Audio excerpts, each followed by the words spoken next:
Graça e paz, meus amados amigos, sejam muito bem-vindos a mais um vídeo de ensinamento, de edificação para a sua vida. Hoje, pela graça, eu quero trazer para vocês um ensinamento, para trazer esclarecimento, edificação para a sua vida, dessa data tão importante para os judeus, uma data muito especial para eles, chamada Yom Kippur. Yom Kippur, é uma data que era celebrado o dia da expiação. Eu quero trazer um ensinamento para vocês, bíblico, puxar algumas raízes em hebraico, para que você possa ter entendimento de como funcionava, de como se praticava e como hoje eles têm praticado o Yom Kippur e se nós, cristãos, devemos ou não praticar o Yom Kippur. Fica comigo nesse vídeo. Você que ainda não é inscrito no nosso canal, aproveite esse momento para se inscrever no nosso canal, curta nosso vídeo se você gostar, ative o sininho para que você possa receber notificação, e não deixe de compartilhar com seus amigos, que eu acredito que muitas pessoas necessitam desse entendimento.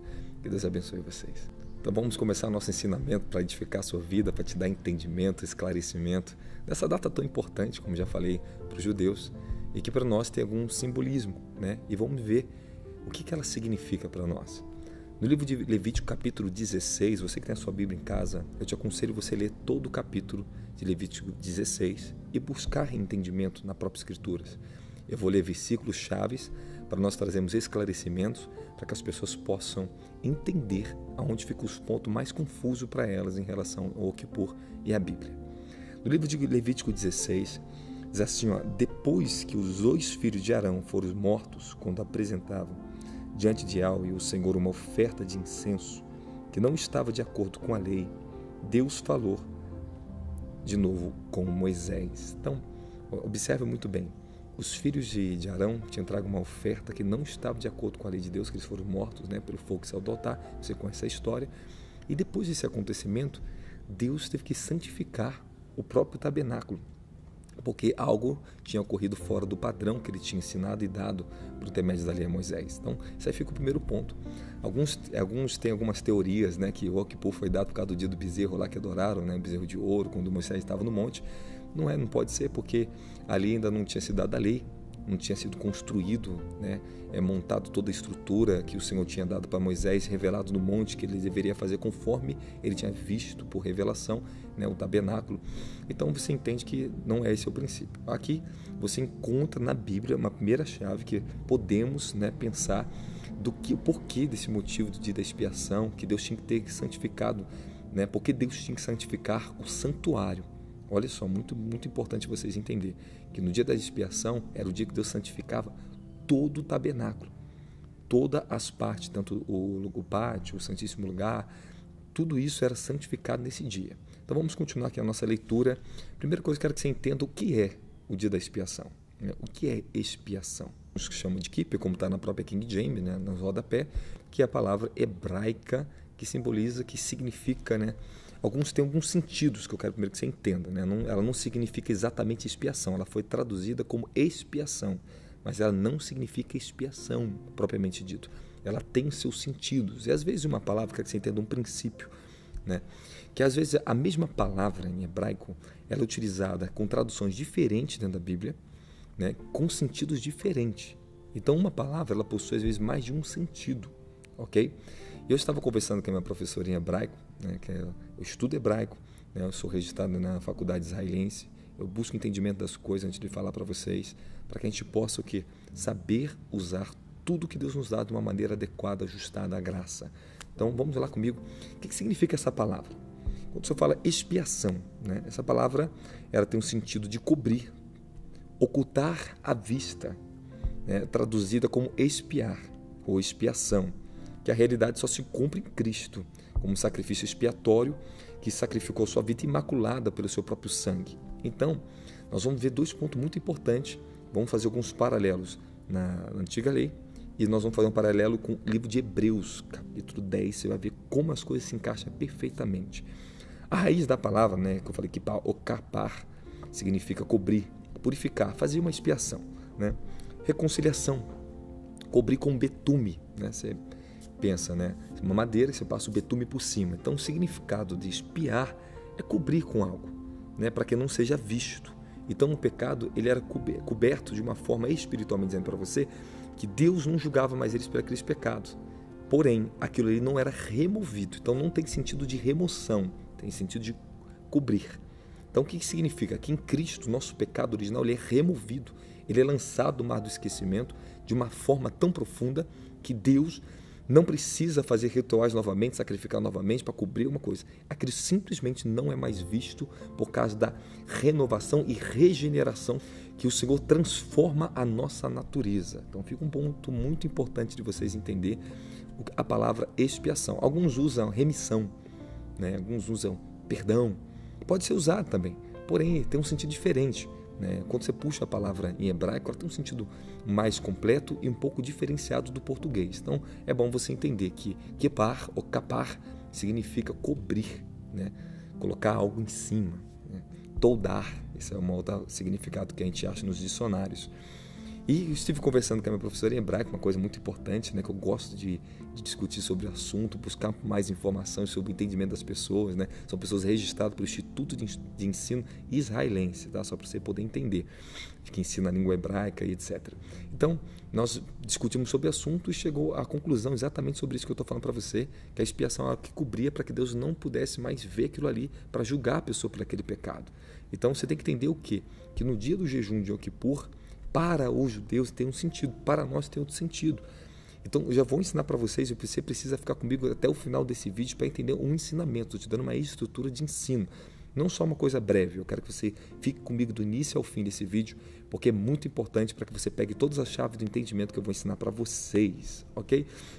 A palavra remissão em hebraico é shemitar, né? Perdão de dívida. É diferente de expiação, que é kipar. Então, não confunda uma palavra com a outra. Vamos lá, era o jejum do 7º mês, né, que fica para nós, no nosso calendário, fica entre setembro e outubro, ok? Para eles, já vem depois do Rosh Hashanah, que é o dia do ano novo para eles, um novo início, que eles falam, né? Um novo início, isso é muito bom essa palavra. 10 dias que após, né, o Rosh Hashanah vem o Yom Kippur, né? E como era feito esse ritual, né? Era um jejum totalmente de abstinência de tudo, toda questão de alimento, né? A pessoa não podia tomar banho, a pessoa não podia ter relação sexual, não podia ter contato com tecnologia, com nada. É um jejum que você se desliga do mundo inteiramente para Deus. É um jejum feito de 24 horas, é um jejum que depois as assembleias se reuniam, ou se reúnem, alguns que têm esse costume de praticar Yom Kippur, né, para fazer todo o ato, fazer as orações, né, e as pessoas fazem ofertas, né, nesse dia. Porém, biblicamente, nós vamos entender qual era o tipo de oferta que era dado no dia de Yom Kippur. O povo todo de Israel ofertava? Quem tinha que ofertar nesse dia? Como é que isso era feito? Eu vou te ensinar para você. Fique comigo nesse vídeo. Eu creio que vai edificar a sua vida. Vamos falar como é que era feito o ritual de purificação no Yom Kippur. Primeiro ponto a entender que quem tinha que dar a primeira oferta nesse dia era o sumo sacerdote. O sumo sacerdote dava um novilho, né, que era um boi jovem, né, e também dava para eles 2 bodes e um carneiro, que era representando essa oferta pela comunidade de Israel. Ninguém individualmente ofertava ali. A Bíblia nos ensina que era uma oferta representativa por toda a comunidade de Israel, 2 bodes e um carneiro. Então, se você for olhar no contexto original, as pessoas não ficavam levando oferta para o sacerdote sacrificar por elas. Não, naquele dia era uma oferta expiatória que eu vou ensinar, que tinha um ritual específico diferente de outros rituais de purificação no Antigo Testamento. Então está aqui, livro de Levítico 16, 3. Diz assim: Arão deverá entrar no lugar santo com um novilho como oferta pelo pecado e com um carneiro como holocausto. Então alguns dizem oferta de cordeiro. Não existe nada de cordeiro. Aqui carneiro e 2 bodes e um novilho. E receberá da comunidade de Israel, versículo 5, 2 bodes como oferta pelo pecado e um carneiro como holocausto. Agora entra todo o ato de purificação, como é que era feito o ritual, né, que desatava o sobrenatural ali para eles, né, a manifestação da nuvem que vinha sobre a tampa do propiciatório, né, sobre a Arca da Aliança. Tudo isso tinha um simbolismo que nós hoje vivemos, essa realidade plena em Cristo. Eu quero te falar sobre como essa oferta era apresentada. Então, os 2 bodes, né, era lançado sorte sobre eles na porta de entrada da tenda, né, da tenda de encontro, onde existia um ritual que eles lançavam os dados com o nome de Yahweh, e dentro disso era separado, lançava sorte qual bode iria para o sacrifício e qual iria para que era o bode emissário, que é para o deserto, chamado Azazel, né? Que significava aquele que o bode expiatório, que levava para fora, né? Que era declarado pela imposição de mãos do sumo sacerdote, após ele ter sacrificado primeiro por si, né? Pelos seus pecados, por Israel, o novilho, né? E feito o holocausto, ele fazia depois o ato de imposição de mão. Quando ele impôs as mãos sobre um dos bodes, que era o Azazel, quando caía a sorte, que era o bode expiatório, que seria levado por uma pessoa ao deserto, ele declarava naquele exato momento, né, todos os pecados de Israel, confessando suas iniquidades, suas malignidades, suas perversidades, para que esse bode carregasse esses pecados para fora do acampamento. Exatamente como diz no livro de Hebreus, que Cristo foi sacrificado fora do acampamento e levou sobre si todos os nossos pecados e as nossas culpas. Isso é importante você entender. Então, vou falar para você, biblicamente, né, o único sacrifício que você faz no dia de Yom Kippur é o seu jejum. Então, se você quer fazer uma oferta nesse dia de Yom Kippur, faça por um ato profético, por um voluntário a Deus, mas não faça como se fosse da lei, né, uma obrigação, porque isso não é obrigatório. O jejum era obrigatório. Isso é muito importante você entender. No dia eles não levavam dinheiro, não levavam oferta, não levavam nem carneiro, não levavam cordeiro, nada pessoalmente para sacrificar. A oferta, já disse para vocês, era uma oferta representando por toda a nação de Israel 2 bodes e 1 carneiro, ok? E o novilho, que o sumo sacerdote tinha que apresentar por ele e pela casa dele. Então, se tem uma pessoa que no dia de Yom Kippur tem que ofertar, é o sacerdote, aquele que faz o ato, né? O ato do Yom Kippur. Então, esse era o único que se tem que dar oferta diante de Deus por perdão dos seus pecados, era esse homem. Então, fica bem claro para vocês que no dia de Yom Kippur, o seu maior sacrifício era o seu jejum. Outro ponto muito importante que as pessoas têm dúvidas, né? Elas me perguntam, e sobre o Estatuto Perpétuo que está escrito no livro de Levítico 16, 29. Eu vou ler para vocês e vou te dar o significado da palavra em hebraico para você poder entender. Isto vos será um estatuto perpétuo. No 7º mês, ao 10º dia do mês, afligirei a vossa alma e nenhuma obra fareis, nem o natural e nem o estrangeiro que peregrina entre vós. A palavra perpétuo em hebraico é olam. Olam significa longa duração, futuro, para sempre, sempre. Tem significado também de eternamente, tempos e tempos, para sempre, existência contínua, um futuro indefinido. Isso aqui é muito importante você entender. Então, você tem que entender, como já falei, uma palavra em hebraico, às vezes ela é aplicada em outros textos com sentidos diferentes. Então, você tem que entender uma coisa importante. As pessoas dizem, esse estatuto perpétuo é inquebrável. Opa, peraí, vamos ver na Bíblia se é ou não é? O que significa isso? Por quê? Estatuto perpétuo. Perpétuo, então, você entendeu por um tempo indeterminado. Você tem que entender que o significado dessa palavra também é sempre, por longa duração, ok? Então, ela tem sentido diferente em cada contexto que ela entra, essa palavra no Antigo Testamento. Para você poder entender isso, é muito importante você conseguir colocar na sua cabeça que o Estatuto Perpétuo não quer dizer que não será quebrado ou inquebrável, ou que não terá validade. Tem validade, e eu vou te mostrar na Bíblia agora. Agora eu vou dar uns pareceres importantes para vocês no livro de Hebreus, capítulo 10, e vamos encaixar um contexto com outro para nós vermos o que significa Estatuto Perpétuo, se isso mudou ou não. Vamos lá. Hebreus, capítulo 10, versículo 3, diz assim, ó. Contudo, essas cerimônias de sacrifícios promovem todos os anos uma recordação dos pecados. Pronto. Todo ano as pessoas recordam dos seus antigos pecados, seus pecados. Então, o livro de Hebreus está dizendo bem claro, recordação do pecado. Outro ponto importante, porque é impossível que o sangue de touros, de bodes, remova o pecado. Por isso, quando Cristo veio ao mundo, declarou, sacrifício e oferta não quiseste, mas um corpo me preparaste. Holocaustos e ofertas pelo pecado não te agradaste. Olha só, se agora o Novo Testamento, onde encontramos a plenitude, a nossa salvação, onde você, por causa do Novo Testamento, foi cheio do Espírito Santo, você foi salvo, você conheceu a salvação por intermédio de Cristo Jesus, o Novo Testamento, a nova aliança. Está dizendo aqui, bem claro para mim e para você, que pelo sangue de bodes não podia ser removido o pecado. Então você entende que em Cristo Jesus temos a remoção. Na antiga lei tínhamos o quê? Uma cobertura, algo prévio, não definido. Em Cristo nós temos uma definição, somos totalmente, plenamente perdoados de todos os nossos pecados. Colossenses, capítulo 1, versículo 13 e 14. Lê lá para você ver o que está escrito. Agora vamos continuar nossa leitura no livro de Hebreus, capítulo 10, no seu versículo 9, que diz assim, ó: então completou, aqui estou, vim para fazer a tua vontade, e assim ele cancela o primeiro padrão e estabelece o segundo. Opa, então se era perpétuo, por que foi cancelado o primeiro padrão, a primeira aliança? Vamos ver aqui agora. E por essas determinações fomos santificados por meio de uma oferta do corpo de Jesus Cristo, feita uma única vez por todas. Ora, todo sacerdote se apresenta dia após dia para exercer seus deveres religiosos, que nunca pode ser removido o pecado. Então vamos lá. E Jesus, no entanto, havendo oferecido para sempre, versículo 12, o único sacrifício pelos pecados, assentou-se à direita de Deus.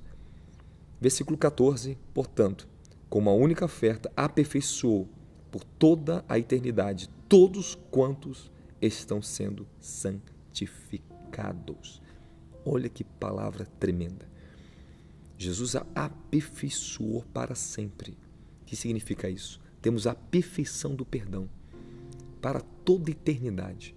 Você tem que entender que toda a culpabilidade, toda a condenação contra a sua mente, que fica fazendo você fazer recordações de pecados que você já foi perdoado por intermédio de Cristo Jesus, ela tem que ser anulada por intermédio do poder do Espírito Santo.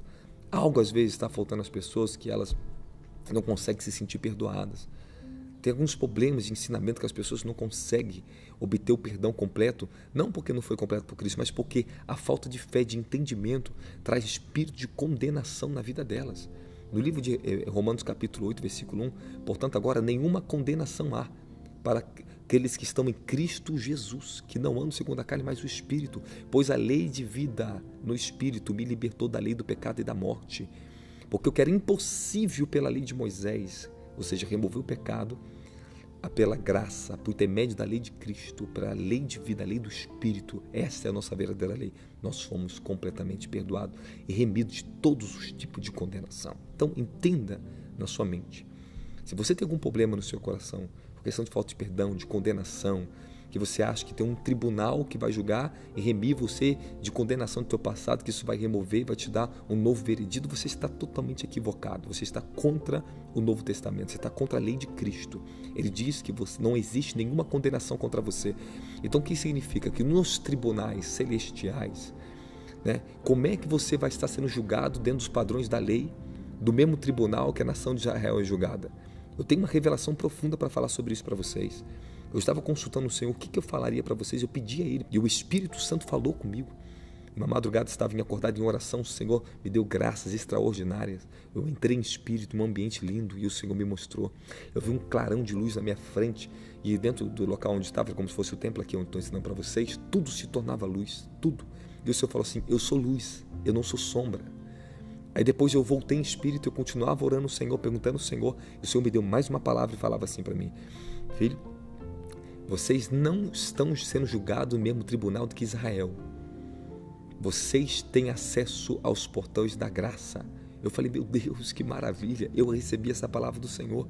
Isso é uma experiência minha. Mas a minha experiência com Deus, que me mantém convicto da graça, da minha remissão completa de todos os meus pecados, que eu não preciso trazer oferta de remissão, de nada disso. Eu já fui remido.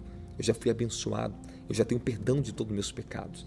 Então, essa experiência me trouxe mais convicção da verdade que eu estou ensinando para vocês. E por enquanto, eu só estou dando pareceres bíblicos para você, para trazer mais entendimento a fim de que você consiga ter plena certeza que o Espírito que foi derramado sobre a tua vida indifere de obras da lei ou de rituais como Yom Kippur. Então, vamos continuar. Ouça o ensinamento para você depois tirar suas conclusões, você que fazia Yom Kippur. Preste muito bem atenção no que eu vou ensinar para vocês aqui. Tá? Livro de Colossenses, capítulo 2, versículo 8. Tendo muito cuidado para que ninguém vos escravize com vãs filosofias que se baseiam em tradições humanas e falsa religiosidade desse mundo e não em Cristo. Um ponto importante para você entender. O Yom Kippur, que é feito por hoje pela nação de Israel, não tem a ver com o Yom Kippur que era feito antigamente. Uma, que eles não têm tempo para sacrificar, não sacrificam mais as ofertas, eles fazem como um ato deles diante do Senhor, eles fazem os atos, guardam o sábado, fazem os atos de remissão deles, se arrependem de seus pecados, fazem as boas ações, mas é incompleto, nem eles podem entrar nesses tribunais de fato para conseguir uma remissão. Por quê? Porque eles não têm mais nem como operar nem na própria ordenância da própria lei. Então é impossível eles conseguirem isso. Então eles fazem por um dia no coração, eles se purificam de coração, entendendo, além de simplesmente ordenância, por uma consciência que todo ser humano deve se arrepender diante do Eterno. Isso é muito importante vocês entenderem. Continuando a leitura aqui para vocês, Colossenses capítulo 2, versículo 9, pois somente em Cristo habita corporalmente toda a plenitude de Deus. Assim como em Cristo estáis aperfeiçoados, Ele é o cabeça de todo poder e autoridade, e vós outros estáis mortos para as vossas transgressões, e pela incircuncisão da vossa carne vos deu vida juntamente com Ele, perdoando todos os vossos pecados. Ele cancelou a escrita de dívida, ou seja, a lei, que consistia em ordenanças, e que nos eram contrárias. E Ele a removeu completamente, pregando na cruz. Olha que maravilha. Ele removeu toda a escrita que nos era contrária. Ou seja, todas as ordenanças, inclusive o Kippur, foi removido. Ele pregou na cruz. Ele nos deu a plenitude do perdão, a plenitude de quem Ele é. Engraçado que eu lembro uma coisa muito importante, que eu estava em orações buscando ao Senhor sobre o Kippur, para trazer a vocês coisas profundas, revelações mais profundas, para Deus falar comigo. Embora eu já sabia todo o contexto, biblicamente, eu já estava muito firme na minha fé, eu fiz isso por vocês, buscando Deus, palavras proféticas, palavras de ensinamento diretamente do Senhor no meu coração, para ensinar também vocês. O Senhor me ensinou uma coisa muito profunda sobre isso. O Senhor me deu uma revelação. O Senhor me deu uma revelação específica também sobre o Kippur. Ele falava para mim, filho, você se relaciona comigo pelo que eu sou. É minha revelação que traz todo o perdão para eles, que transforma e tira de dentro deles toda a condenação. E eu voltei em espírito e falei, Senhor, muito obrigado por essa palavra, porque eu busquei isso em Deus para trazer a vocês. E se você não é obrigado a crer na minha experiência, mas eu gostaria que você buscasse a sua, faça isso, busque o Espírito Santo profundamente.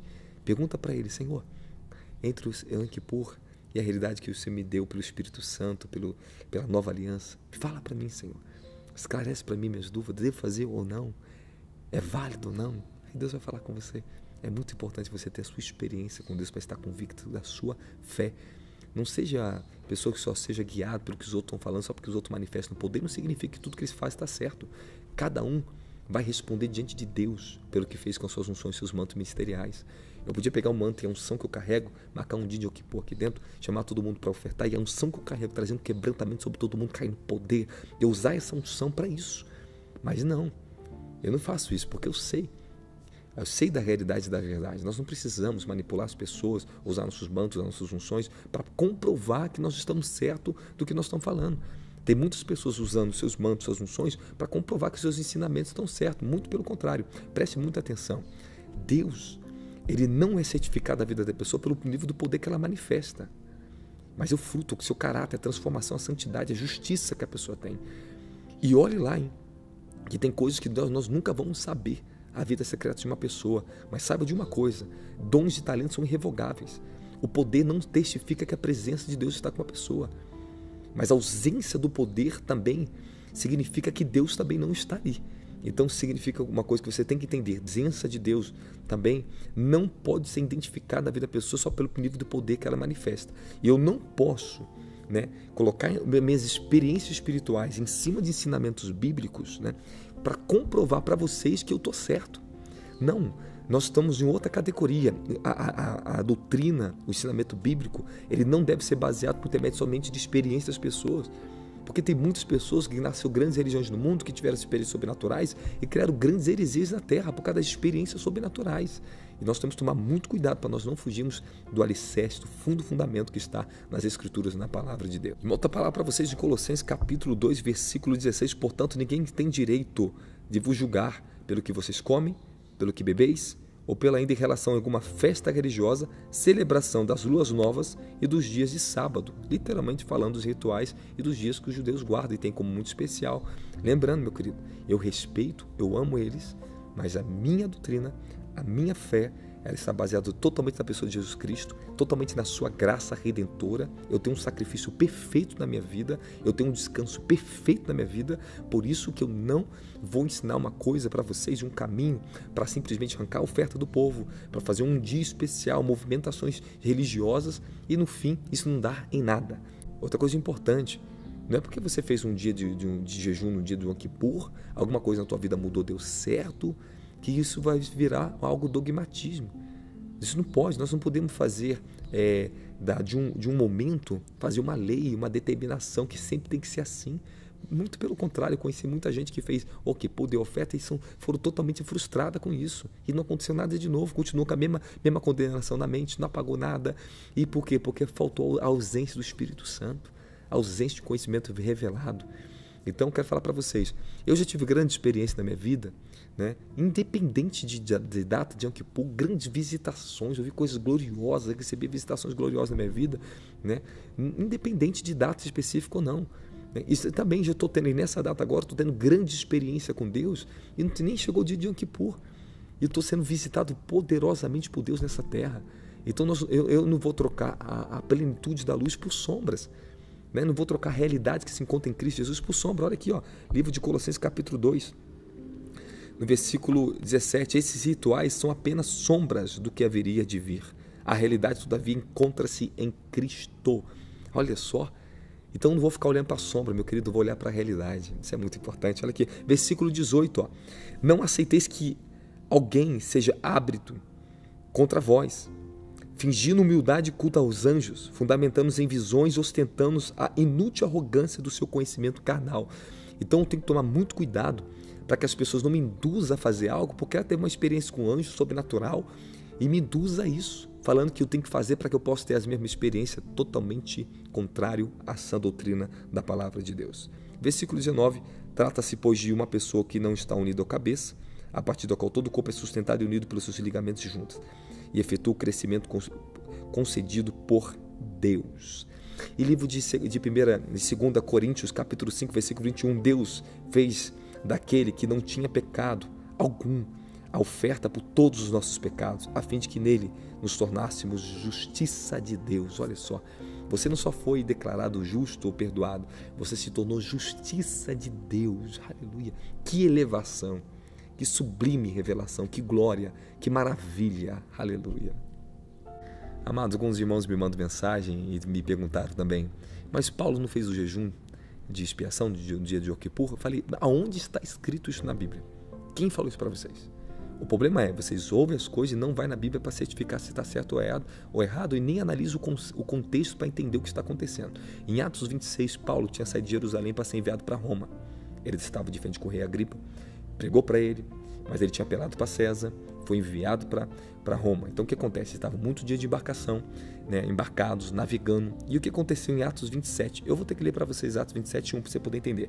Então foi determinado que navegassem para a Itália. Paulo e alguns de seus presos foram entregues ao centurião chamado Júlio, que pertencia à região imperial. Embarcamos num navio de Adrimétrio, que estava prestes a navegar para alguns portos pela costa da província da Ásia. E saímos ao mar. Estava conosco Aristarco, um macedônio de Tessalônica. No dia seguinte, agora eu vou pular aqui um pouquinho para vocês. Versículo 4. Ó, partimos e fomos navegando próximo à costa do norte, Chipre, portanto os ventos nos eram contrários.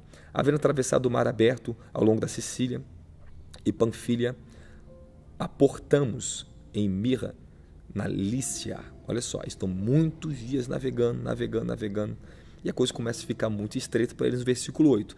E enfrentamos o mar e ventos e costeando a ilha até alcançar o lugar chamado Bons Portos, do qual ficava perto da cidade Lazéia.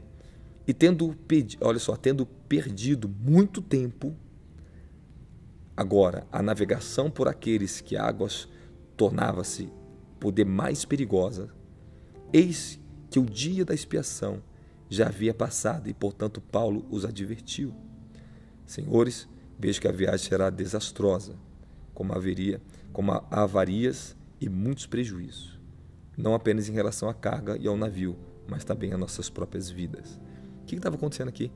O que está dizendo? Tinha passado o dia de expiação para identificar para vocês o tempo que eles estavam e quantos dias eles já estavam navegando. Então, aproximadamente entre setembro e outubro, estava acontecendo essa questão com Paulo. Eles estavam dentro do mar por muitos dias e o dia da expiação para identificar exatamente o tempo que estava acontecendo aquela situação com eles e depois ver o naufrágio deles, né? Então, o que eu falo para vocês? Antes de você interpretar ouvir uma coisa, não tire conclusões precipitadas. Entra na Bíblia, lê, entra ali e analise ali dentro o estudo. Tudo que eu estou te falando, pega lá, vai lá e analisa, procura entender essas questões mais profundas. Então, eu quero falar para você, como o Senhor me disse, vocês não são julgados no mesmo tribunal que a nação de Israel e o mundo, né? Importante, nós finalizamos nosso ensinamento hoje. Nós não somos julgados nos mesmos tribunais que Israel. Nós temos um outro tribunal, o tribunal de Cristo. Não seremos julgados como o mundo. Quando Jesus vir nos arrebatar, haverá um julgamento para nossas obras, haverá uma boda do Cordeiro com a sua noiva. E antes dele voltar para o milênio, escute muito bem, antes da redenção total dos judeus, quando o Senhor virá com seus milhares de santos, que somos nós, né, para salvamento de Israel, significa que nossos tribunais de julgamentos celestiais não são os mesmos requisitos, nem são os mesmos tribunais que é julgada a nação de Israel. Aprenda sobre isso, tá? Coloque isso no teu coração. Nós temos já livre acesso ao trono da graça. Enquanto eles estão olhando para a sombra, nós estamos olhando para a realidade. Amém? Que Deus abençoe vocês, guarde teu coração, te dê mais discernimento sobre isso. Espero que de alguma forma esse ensinamento tenha contribuído para o seu crescimento espiritual. Um grande abraço. Deus abençoe.